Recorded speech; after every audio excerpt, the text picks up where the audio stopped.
Hey guys, we're going to be talking about Enneagram Type One, the perfectionist, the reformer, and we're going to be looking at this book, The Enneagram Made Easy. And there's a little list in here called a personality inventory. So it's just kind of like 20 statements that you might identify with if you were trying to figure out your type. And you were looking at this list, you might say, oh, yeah, that sounds a lot like me. So I thought, let's keep it simple. Let's just go down the list, talk about it, maybe laugh about it a little bit, and see if any of these sound like you if you're a type one or you live with a type one. And just a reminder, in the description below is a link to my website, tomlahue.com. I do offer Enneagram coaching. I'd love for you to sign up for one of my programs. I'd love to work with you. And also, I have a lot of classes available and a live class coming up soon. So let's check that out and let's jump into this information today. So, the personality inventory for a type 1. And you'll be happy to know that I just cleaned my space. So everything looks a little bit nicer. Maybe not to you, but it does to me. I went through and cleaned everything because, after a while, you just kind of get dusty. Speaking of dusty, this beard is getting a little bit crazy too, but all right, I've got a son in barber school and he wants to trim it. So I said, sure, I'll grow it out and let you work on it. So let's look at the 20 statements in this book that are supposed to summarize what it's like to be a type 1. Let's just go down the list and read these. Number 1, I like to be organized and orderly. Thank you very much. I like to be organized and orderly. So what would be the opposite of that? Being disorganized and disorderly? I don't like to think of myself as being disorganized, but I do struggle with organization. I want to be organized, but then I get distracted. Like the ADHD 7 thing kicks in, and then I'll see something else that needs to be done. I was literally trying to clean this office space yesterday, and I walked into the bathroom and I thought, those rugs need to be washed out.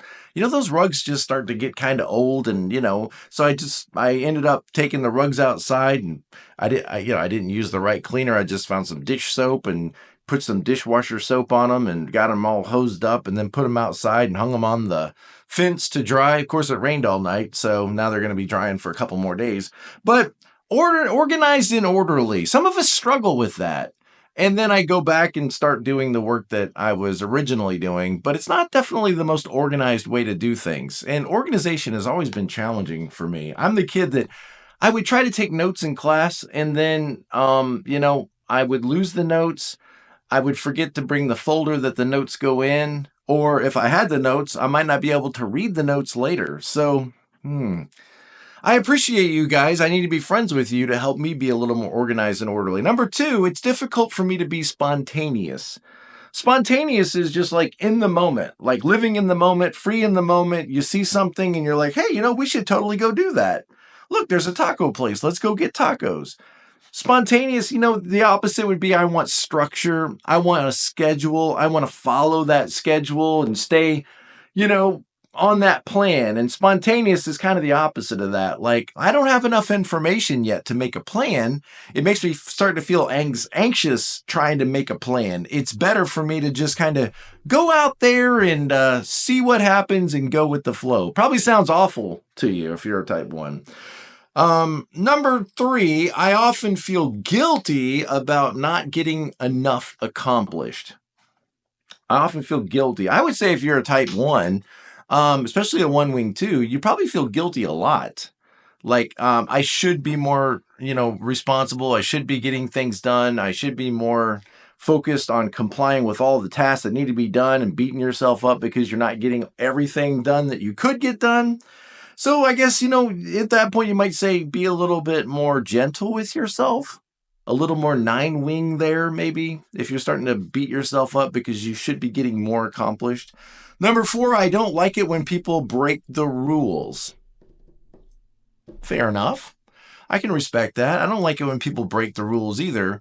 But, there's several types like 8s and 4s that kind of look at the world like the rules don't really apply to me. 4s, I'm so different, the rules don't really apply to me. And 8s, rules are for suckers, The rules are the way, oppressors keep people down. I would think some counterphobic 6s might have a hard time. I think 6s generally want to know what the rules are and follow the rules, but counterphobic 6s may be a little bit different. But I want to know what the rules are, and I don't like it when people break the rules. And sometimes you maybe turn things into rules that aren't really rules. Like, for example, where the candy's supposed to go when you bring it home, it's supposed to go in this drawer. It doesn't go, in this ceramic pot. It goes in this drawer. And it's like we never really agreed to that rule. That's just kind of the way we've always done it. But I think that it could become a rule with that mindset. All right. So I don't like when people break the rules. And remember, just keep in mind that like there's a difference between rules and preferences. Rules, are these established? Have we agreed to these? Are these set in stone, or is there any wiggle room here for these? Incorrect grammar and spelling bother me. Oh, is that right? Incorrect grammar bothers you. All right. Well, yeah, I can understand that. So correcting others is my way of helping others. If I see incorrect grammar or incorrect spelling, do you feel that impulse that I need to tell them that? I need to point that out to them and help them? How does that work for you? In some ways that can be a wonderful thing. Like if you're a copywriter or you're, an editor, or you're the one that's responsible for all the company's publicity before it goes out. We need you to be like that. Just notice, does that ever not work for you? Okay, I'm idealistic.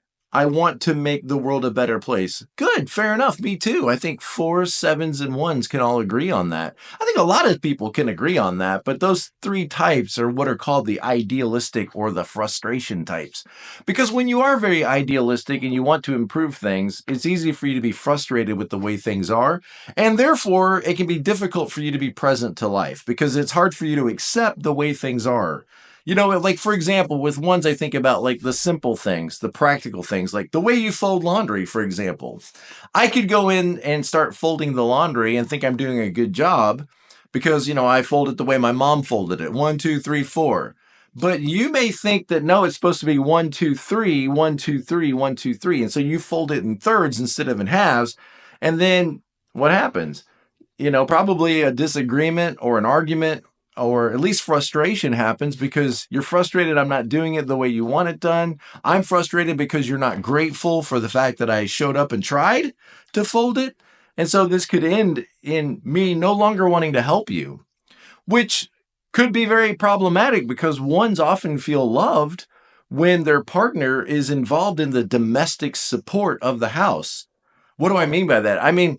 Ones often want to see their partner working and helping and contributing around the home. And that's one of the ways that you feel loved. It's one of the 10 legitimate needs we all have in a relationship. But if every time I try to help you, I get my grammar corrected, or every time I help you, you come behind me and do it again the way you want it done, especially if I'm a strong-willed person, you can see that this is not going to end well. This is not going to end with that close connection that you may really desire or your partner desires. So I'm idealistic and I want to make the world a better place. I think ones are more idealistic than perhaps like 3s, because 1s and 3s could look similar and they're both being very productive. They're both accomplishing goals. They're both showing up and working hard. But I think 1s are more like, I want to improve society. I want to make the world a better place, where 3s are a little bit more in it for themselves, a little bit more pragmatic and willing to bend the rules a little bit, and also a little bit more focused on bettering and improving themselves, their state, their environment, their trajectory, where ones are, I think, more minded about like their environment and the people around them and bettering the world and showing up as a responsible citizen in this world and improving things. So, okay, I want to make the world a better place. And make the world a better place. I am almost always on time. Good. How do you feel when other people slow you down? This could be a big problem, right? You're on your way to church and, you're going there to become a more loving, gracious person. But on the way there, let's go. We're not going to wait all day. Come on. I have a friend who's a strong one wing too. See, he's the social one, the owner of the truth one. And he told me his wife's a nine wing one, super sweet, super gentle, super nice. And he told me one time that, and they didn't have any kids, but he said he was always on her about getting in the car, getting to church on time. And one day he showed up at church by himself. He left his wife at home because he was tired of this every Sunday, her being late and dilly-dallying around, putting on her makeup, blah, blah, blah. So he just finally just left her butt at home and went to church.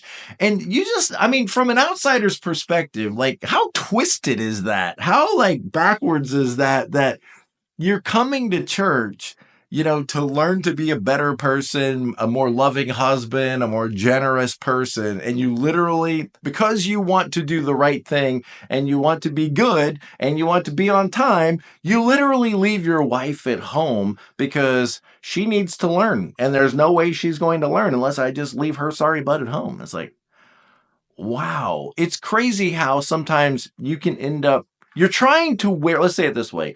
Ones are trying to wear the white hat, to be the hero.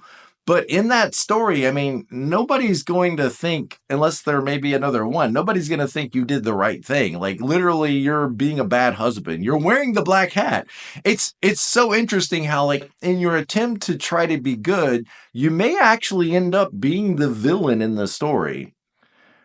Because sometimes, rules over relationship, there's a balance here, right? The rules versus relationships, or doing the right thing versus being gracious and generous and loving. And notice that one wing two, you need both. You need the rules and the righteousness and the goodness, but you also need the love and compassion and the kindness of a two, and the tolerance and acceptance of a nine, and the understanding of a nine.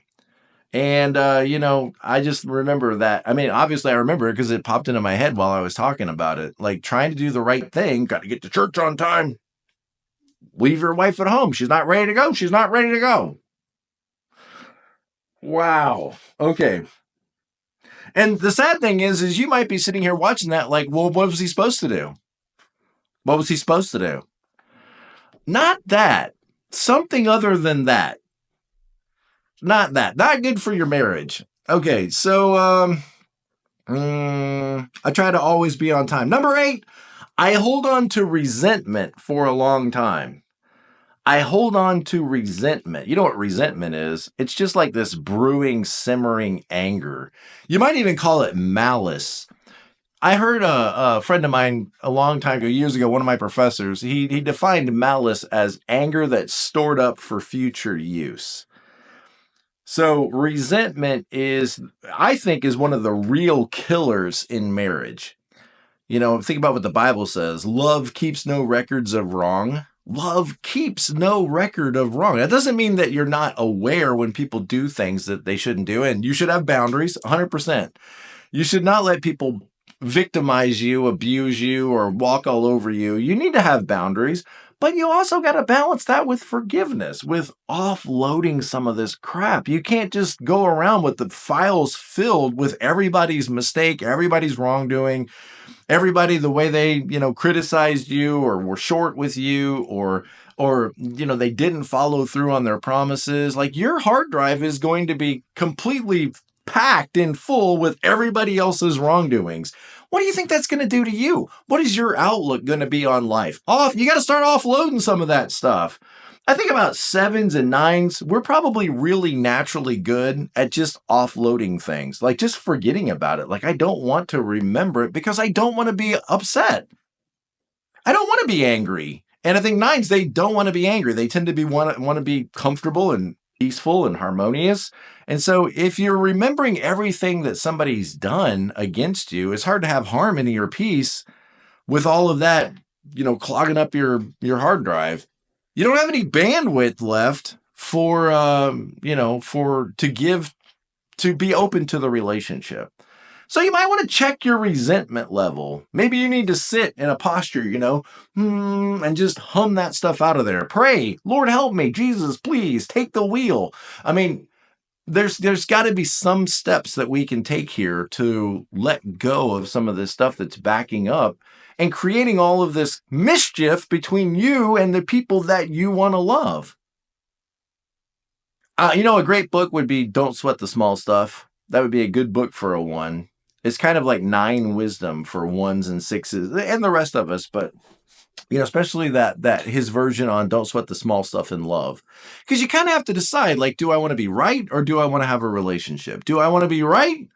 And do I want to be bothered all the time? Or do I want to forgive, move on, and be connected to this person? And sometimes it really boils down to a choice like that.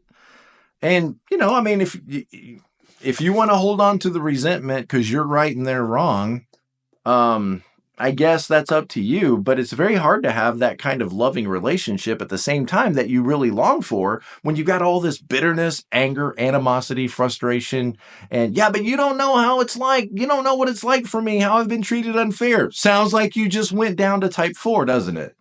You know that line from 1 to 4 where you feel misunderstood, you don't feel like you're being seen, you don't feel like you're a part of the group. You feel like you're an outlier.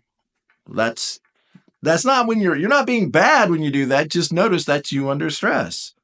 Feeling misunderstood, feeling like you're not being valued or your opinion's not being valued, and you're gonna start getting resentful, which is just anger you're storing up. And you got to decide, is that working for you? Is that a good strategy for the kind of relationship that you want to have? Is it a good strategy? No, it's not a good strategy. So what are you going to do? Well, I need to get even. They need to apologize in the right way.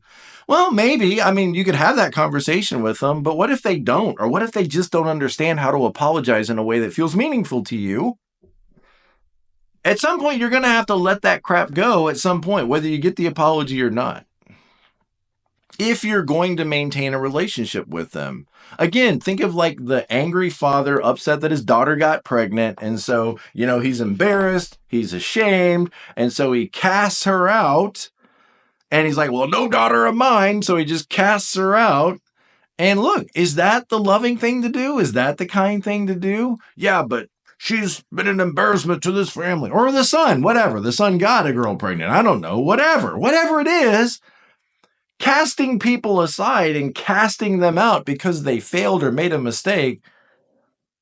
Do you want to be treated like that? Is that what you want? Do you want us to do that to you every time you make a big mistake? How do you want to be treated when you've made a big mistake? You want to be forgiven.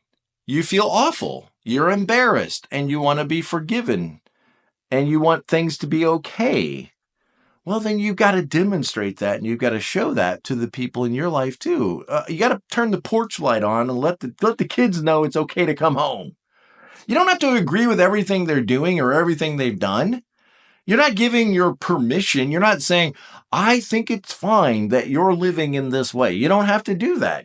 They know how you feel. You don't need to tell them anymore. They know your opinion, okay? They already know it. But you're going to decide that even though my person, my kid, my whatever, even though they don't live up to the standard that I would appreciate and approve of, I still want to have a relationship with them and with my grandkids or whatever. So it's okay to value both the rules, the righteousness, the correct way, but also the connection, the love. And it's going to require you letting go of some of this resentment and forgiving. You know what? Let me just pause right here and just speak to everybody. Something I've learned over the years and 30 plus years of ministry is all of us really suck at being loving. We're just not very loving. Honestly, we're not. We talk about love. We're going to love the orphans on the other side of the world. We're going to go on a mission trip, change the world. Okay, but in our own family where it matters most, we are not very loving people. If we love others as long as they do what I want them to do, as long as they respect me and treat me the way I want to be treated. And what did Jesus say? He's like, that's no better than the pagans. The pagans do that. But to love your enemy or to love a person when they're not behaving the way you want them to, or they're not showing you the kind of respect you believe you deserve. No, I'm done. I'm out of here. I'm done. I'm not putting up with that. And it's like, we're not very good at loving each other. All of us need some help. We really do. Lord, please help us be more loving to other people, especially to the members of our own family, to just tolerate sometimes. I think, the world's always about tolerance, tolerance, tolerance, but I think tolerance is too low. Like, we're supposed to love, not just tolerate, but we're not good at even loving our own wives. That's where the real test is. Love your wife, love your husband, love your kids, the people you can't get away from. It's easy to love the people that you can get away from, but what about the ones that you can't get away from? See, that's where the real test is. And you might say, yeah, but you don't know how hard it is. Well, maybe I don't know exactly what your situation is like, but other people have had difficult relationships. You're not the only person that's in a difficult, challenging relationship. I mean, and so get help. Get help. Reach out to other people and get some help. Okay, where are we at here? How did I get so off focus here? What was it? Resentment? Yeah, I hold on to resentment for a long time. Long time! I hold on to resentment for a long time. Number 9, I think of myself as being practical, reasonable, and realistic. Sounds great, right? Practical, realistic, and reasonable. And I think maybe, the defense strategy of a 1 is, I think it was rationalization. It's either, I think it was almost the same as 7s. It's weird. 7s, it's justification. Like, it's on sale. What was I supposed to do? It was buy one, get one free. So we justify our gluttony. Well, 1s, their defense strategy is rationalizing. Like, well, something needed to be said. It's very similar. I don't know that there's a lot of difference between rationalizing or justifying, but you could see, like, if a 1 was inappropriate with somebody, like let's say in a meeting they're just being rude and condescending and arrogant and a know-it-all. Nobody likes a know-it-all. Okay, so let's say the 1 is being arrogant and a know-it-all and rude and, condescending. When you're on the moral high ground, everybody else is. And get it, remember 2's, the sin is pride. So you can pick up some of that pride. You definitely can from that 2-wing. When you're the right one doing the right thing and you have a little bit of pride about you, it's hard to feel even with you. It's hard to feel like you're a peer. And I think if you were awful and rude and terrible in a meeting and somebody called you out on that afterwards, let's say the boss calls you out and says, Bob, you were kind of acting like a jerk in there. I can see the defense strategy coming up, the rationalizing coming up. Look, I'm just trying to be practical. I'm just trying to be reasonable. I'm just trying to be, what's the other one? Realistic here. And maybe, but also, I mean, those are great characteristics to have. But I'm always a person who's trying to find balance. I'm not telling you to be unreasonable or unrealistic, but just recognize that that's not permission to be hostile with people because you're the reasonable, you're the realistic, you're the practical person. That means every other opinion could be impractical and unreasonable. Well, remember what Willy Wonka said, right? A little bit of nonsense now and then is relished by the wisest man. And maybe a little bit of spontaneous nonsense would be good for you every once in a while. Just saying. You remember, you're like, Tom, you're being ridiculous. Oh my gosh, you're such a 7. Well, remember, dear friend, that you integrate to type 7. So I'll be here when you get healthy. Okay? I'll be here waiting for you. So maybe a little bit of 7ness would be good for you. At your best, you look a little bit more like a 7. Just keep that in mind, dear friend. Okay, number 10. When I'm jealous, I become fearful and competitive. Interesting. Jealous. Envy is when you want something that doesn't belong to you that someone else has, or you want to take it from them. Jealousy is when I have a rightful claim to something that has been taken from me and I want it back. And I don't know that this book is that, interested in the difference between jealousy and envious, but it's easy to get jealous of people when you see other people getting the attention or getting the praise that you did all the hard work. You did all the hard work behind the scenes, and look at Tom out there, oh, thank you. I accept this award on behalf of me and my team. I mean, when you feel jealous, it says you might become a little fearful and competitive. How does that show up in your life? I wonder. How does fearful show up in your life? Fearful, like other people might think the worst of you, or they may not understand the truth about what's going on or what's really happened. Competitive, feeling like you got to get ahead of whatever's going on or ahead of somebody else. You got to prove something. You start to feel like this beard. You start to feel like you got to prove something to the world or prove something to your coworkers. Interesting. Okay. Number 11. Either I don't have enough time to relax, or I think I shouldn't relax. Well, that's interesting. I don't want to be caught being lazy. I don't want to be caught, just taking some time for myself, watching TV, slobbing around. I want to look dutiful. I want to be dutiful, be responsible, and I also want other people to see me as dutiful and responsible. Nothing wrong with that. No, there's nothing wrong with that. I mean, I don't want to be lazy either. But I don't have a disdain for laziness. I think there's times for all of us when we need to withdraw. Let's just say it that way. There's a time where all of us need to know when we've had enough. We can't comply any longer. We're done. We can't make ourselves do this project anymore. We need to get up and we need to walk away and we need to watch TV or listen to some music or clean or anything else to get us out of this state, because we're starting to get heavy and anxious and angry and frustrated. And you need to know when you've hit your limit. And you're not being lazy by taking a day off. You're not being lazy by sitting in the family room, talking to the people around you. There's this impulse that maybe you got to get up and do some chores. You got to get up and be productive. You got to get up and take care of that matter that's, but you also need to take care of yourself. You're not being a bad person if you relax, take a day off, take care of yourself, call in sick, for example. When's the last time you called in sick? I imagine you're very proud of the fact that you haven't called in sick. I show up even when I've got the flu, even when nobody wants me there. I still show up because I'm dependable and I'm reliable and I got it honest. All right, where are we at? By the way, I know it sounds like I'm being hard on you guys. I'm really not trying to be. I love type ones. I am attracted to it. I want more of that in my life. I'm just ridiculous with every type. So I'm not picking on you guys. I'm not trying to. Where are we at here? Number 12. I tend to see things in terms of right and wrong or good and bad. Yeah. And a lot of things are right and wrong. I'm okay with that. I'm a Christian. I read the Bible. There's a lot of things that God says, that's bad. That's wrong. Don't do that. In other words, it's prohibited.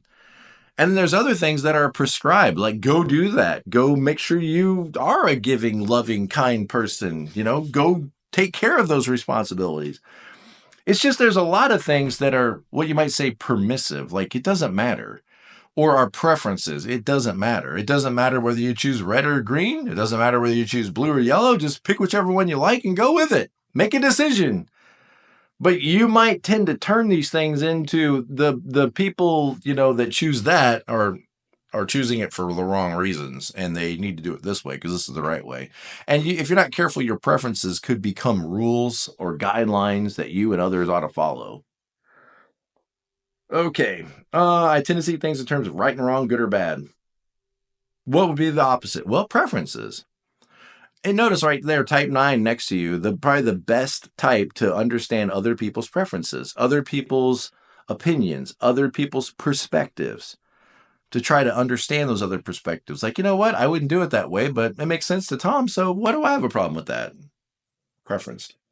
Okay. I analyze major purchases very thoroughly before I make them. Yes, and demand the receipts afterwards. Where's your receipt? If you don't bring your receipt, then we're going to take it out of your paycheck because it's the right thing to do. Really? So taking money out of the preacher's paycheck because he took a grieving widow out to lunch for 3 hours to talk about her death of her husband, and he used the church credit card to pay for that.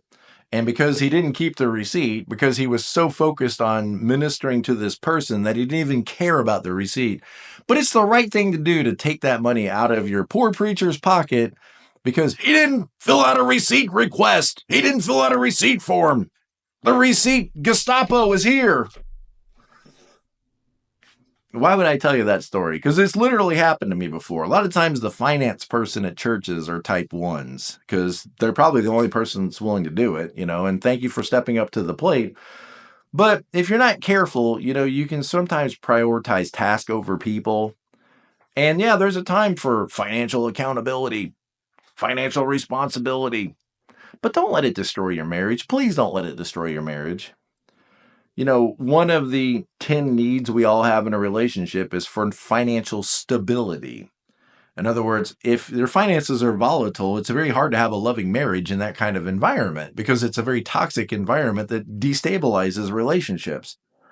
And I always think about ones, they definitely have a need for financial stability, but they would even go beyond that often with like financial accountability and financial responsibility. Like, don't spend money on stuff you don't need. Let's define this word need here. Remember, my sin is gluttony. So justification, right? I want to argue that point a little bit. What do you mean by need? Do we really need anything? Do we need any guitars at all? If you don't need any guitars, then why don't you not need also 7 guitars? All right, so I'm getting stupid now. I analyze major purchases very thoroughly before I make them. I need that person in my life. My wife's a 2-wing one, so I'm glad that, she has that 1 wing. And also I'm a counter 7, so I tell myself no. I'm a good person. I tell myself no. Let's see. I dread being criticized and judged by others. Yes, you do.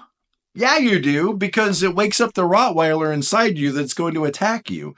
You already judge and criticize yourself so much that anybody else doing that overwhelms your system, and you're going to probably become defensive, argumentative, and belligerent against somebody that you feel is criticizing you. Yet, irony of the day, you're probably the most critical person in the room. Just saying. Because yes, 8s can be volatile and they can be reactive, and 4s can be volatile and reactive, and 6s can be questioning and volatile and reactive. But as far as being critical, who sees all the mistakes? You do. And if you're going to help people, you're going to point out their mistakes. Did you know that, right? Whoops, spelling error right here. Did you mean to turn that knob to 8? And so you may not realize how critical you come across in your desire to help us all. Yet if we do it to you, you are overwhelmed by it. So you can't handle it. And I know that about you, and I'm okay with it. And I'm not trying to criticize you, but I just want to point it out. I'm trying to help you. I just want to point it out. And all of that is to say, lay off a little bit, relax a little bit, let it go. A little more 9, a little more 7, a little more 2. All of this would be very good for you. More fun, more easygoing, more loving. And then 2, and then even that line to 4, like more purposeful, more authentic to yourself instead of just being authentic to the guidelines and the prescriptions and the rules. Where are we at here? I dread being criticized and judged by others. Yeah, that's true. I got a brother who's a 1, and if I say to him something like, is your gutter falling off your house? You'll see him go, yes, I told my wife that we need to get that fixed, but and you're like, whoa, calm down, man. I just asked, is your gutter falling off your house? I'm not trying to say, you're a bad person. You let your gutter fall off your house. But he's like, man, like an attack. Relax. We're all friends here. We want to get along with you. All right, so where are we at? I often compare myself with others. And guess what? When you compare yourself with others, which we all do this from time to time, but when you compare yourself with others, you tend to either end up better than them, which nobody wants to be around that, or you end up, depressed and discouraged because life's not fair for you. And then you become pitiful and a victim, and, nobody wants to be around that either. So both of these are terrible strategies for improving your life or improving yourself, instead of comparing yourself, maybe be more collaborative with people. Like, your success doesn't mean I'm bad. Your success doesn't mean that I'm not trying hard or working hard. I'm happy for you. I'm happy for your success. I'm proud of you. And I want to celebrate your success. And I need to take myself out of this. This isn't about me. You did a great job. You finished your college program. That doesn't mean that I'm somehow a loser because I didn't finish my program. So I'm celebrating you. It's hard to really give yourself to other people and give yourself to the moment and be spontaneous in your love and your appreciation when this means something bad about me. This means I'm a failure in some way, or I'm not dutiful or working hard enough. So it's hard to really lose yourself and be present in the moment because this means something about me. It really doesn't. It really doesn't mean anything about you. Nobody's thinking about you. That's the great secret to life. Nobody cares. Nobody's thinking about you. You're overthinking it. I often compare myself with others. Yeah, okay. Truth and justice are very important to me. Fantastic. 100%. Great. We need the truth, justice warriors out there. Police officers. Catch those criminals. Catch those bad guys. Hold them accountable. It's just, in our own country, you can see like the justice system is a little bit corrupt, right? I hate it. And get out there, you ones, get out there and make it not corrupt. Make it work correctly. Make it work properly. We need you to care about these things so that we can have a civilization that actually works. Okay, number 17. I often feel that time is running out and there is too much left to do. You know what that's called? That's called pressure. That's what that's called. Pressure. Like the clock is ticking. And this isn't like, I feel like sometimes the clock is ticking and we're all going to be dead. So we better maximize the moment. That's what I feel as a 7. But I think this is more like the clock is ticking and we got this to-do list and we need to get it done. And we're not going to get it done because time's in the way, and so this is called pressure. And this pressure creates anxiety and it creates frustration because there's roadblocks slowing us down. So time is running out. And that's going to lead to high blood pressure and outbursts and disorders. So calmate, tranquilidad, be tranquil, be calm. Calm down. Everything's okay. Everything's running right according to plan. Maybe not your plan, but it's all going according to plan. Relax. You're going to be dead 100 years from now. None of it's probably going to matter. So relax. Take a breath. Love the people around you. Get your work done. And then play. Play. People love it when you play. They love it when you're happy. They love it when you're easygoing. Not when you're a pressure cooker. You remember on Hook, right? Robin Williams, Peter Pan. He's a 7, but he turns into a 1. And he's yelling at people and he's throwing the phone and he's mad, And the whole movie is him coming back to his 7-ness. And that's your line of integration. Positivity, happiness, joy, celebration. Okay. Number 18. We're almost done. Number 18. I almost always do what I say I will do. I appreciate it. 100%. I need more of that. The world needs more of that. So reliable, responsible, practical. Remember that list we just looked at? I almost always do what I say I'm going to do. You can count on me. Dependable. And remember, if church starts at 9 o'clock, I said I was going to be there at 9 o'clock. I got to teach the middle school boys class. My wife is late. I'm leaving my wife at home. I got to get to the class. It's just, this could put you at odds with people who are not, going along with. I almost always do what I say I will do. I appreciate that. 100%. We all need more of that. Number 19, I worry almost constantly. Really? I see that with self-preservation ones. They look a little bit like 6s. More of the anxious perfectionist. But a lot of you ones seem very cool, calm, distant. You don't seem like you're affected that much by the turbulence and the chaos around you. You seem like, ramrod straight. You're not affected by this. You're unaffected, detached. A little bit like a 5 sometimes. It's interesting. Is that really what's going on? Do you worry a lot? Do you worry almost constantly? Are you worried about What are you worried about? Are you worried more about your ability to follow through and get things done? Are you worried about how other people are perceiving you? What other people think about you? Are you worried about how you come across, about choosing the wrong words? I wonder, put in the comments, what is it that you're worried about? And think about nines right next to you, right? Maybe they could worry a little more. Last one, number 20.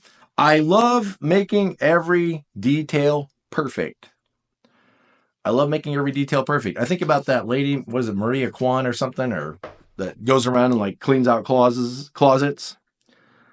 You know, I think about like cleaning the garage, pulling everything out, cleaning everything, straightening it up, tidying it, putting it in the right space. Like that's got to feel like, hey, I can sing again. The sky is shining, the sun is shining, and the sky is bright again because everything's organized, everything's laid out right, everything's clean, everything's working properly. And believe me, I need more of that in my life. When I have stuff that breaks in my house, I almost never even try to fix it anymore. I get sidetracked, I get discouraged, I get frustrated. It ends up 3 trips to Lowe's and it's still not right. And I got the wrong piece and now I owe $30 because of the materials I bought. And I'm trying to do it right. That's the whole frustrating thing is I'm not just jumping out at it willy-nilly, just throwing stuff at it. I'm actually like researching it, learning it, trying to do it right. And I still, it just doesn't work right. I found it's better to call my friend who's a 1 and say, hey, these soffits blew off the house. And he's like, sure, no problem. Let me come over there and fix them. I always pay him. I don't take advantage of people. But I appreciate that mind for detail, that ability to stay with something, that ability to do it right, to measure twice, cut once. I love it. I'm attracted to it. A lot of us are. Because you make the world work. You make broken things work right. And we appreciate that. It can take a toll on you, and you need to know when you need to rest and recover and relax, and you're not bad if you do that. So we appreciate you guys. We love you guys. I hope this list is helpful if you were teeter-tottering between, I don't know if I'm a 1 or if I'm an 8. I don't know if I'm a 1 or I'm a 9. Maybe this list will help you figure that out. And then go out into the world, make it beautiful. Go out in the world and fix everything. Go out in the world, make it better, make it right. Just remember, people are what matter, and don't get the task in front of the people. Love the people.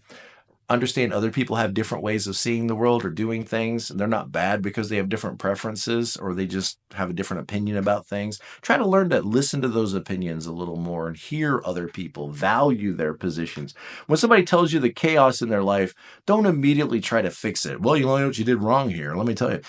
Rather, try to understand what's going on, understand their emotions, have some sympathy and some compassion for them. Say things like, I'm sorry that happened to you. Man, sometimes life is really tough. I get it. I'm really sorry that happened to you. Pause long enough to breathe. And then maybe they'll start to sort out their solution themselves. And then you can kind of guide their solution. But anyway, we love you guys. As always, be present to life. Check out this playlist and this video that I think will help you and your journey forward. And I'll see you guys next time.